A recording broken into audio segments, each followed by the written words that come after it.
Picture the supplements people call safe bets: multivitamin, fish oil, vitamin C, protein, creatine. One of those is genuinely worth your money, a couple only make sense in a specific situation, and one can actually work against the training you do. You need one filter for this. It tells you what to buy now, what to save for later, and what to skip. The buckets are worth it, situational, and fake expectation. And the healthy one near the end is the placement people argue with. By the end, you will have a simple filter for any supplement. Buy it if it solves a real deficiency, a measurable performance need, or an adherence problem. Otherwise, leave it on the shelf. First, the filter itself, then the products that actually earn a place, then the ones that only help in a specific situation, and finally, the healthy staples people buy for the wrong reason. The real mistake is not missing some miracle product. It is buying supplements because they sound healthy. That is how you end up with a daily stack that has no clear job. Most supplements only help when they fill a gap.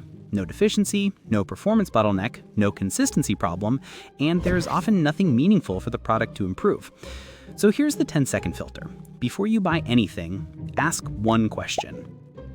Does this fix a documented deficiency, a measurable performance need, or an adherence problem?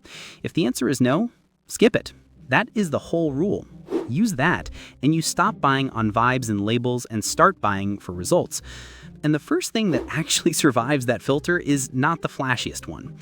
Creatine is the closest thing here to a real keeper, but people still expect the wrong thing from it. It helps your muscles top up quick energy so you can squeeze out a bit more quality work on hard sets. That extra work adds up over time if your training is already there.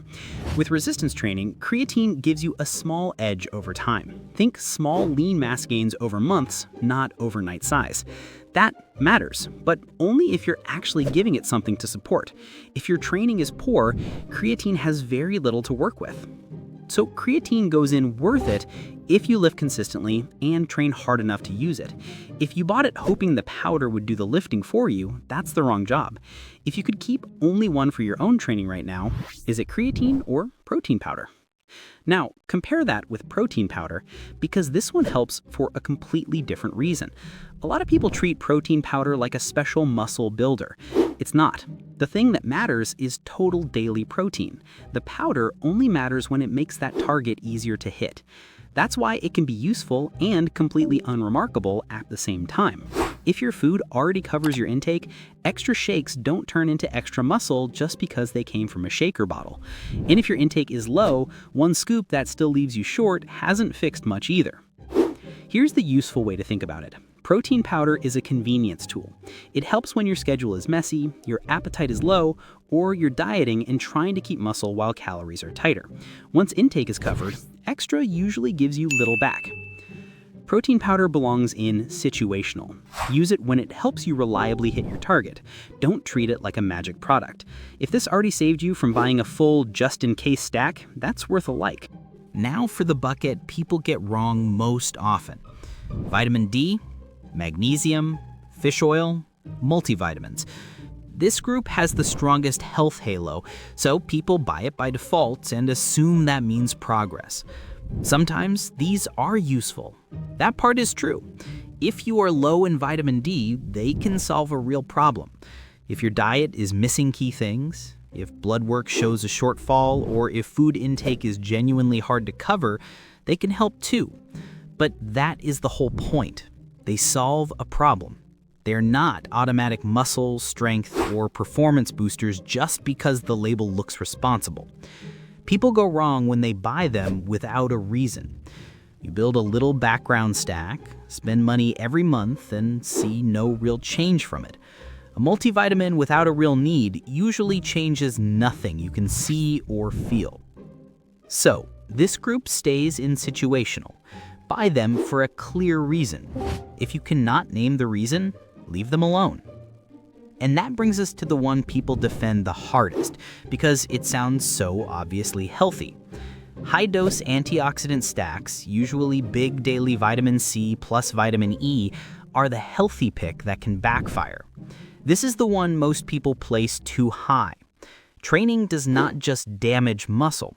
It also creates a short-lived signal that tells your body to adapt, build more endurance machinery, remodel the muscle, get better at the work next time. That signal includes oxidants, not endless damage, just a brief message. Here's the twist. Chronic high-dose antioxidant supplements can dampen that message. So the pills people take for extra recovery can mute part of the exact signal that makes training work. And no, this does not mean fruit is bad. It does not mean all antioxidants are bad. It means hammering big daily doses from pills through a hard training block is a different thing. In human training trials, vitamin C plus E blunted the rise in the muscle signals the placebo groups improved. That is the part people do not expect. The healthy-sounding stack is not neutral by default. So, high-dose antioxidant stacks land in fake expectation for most lifters.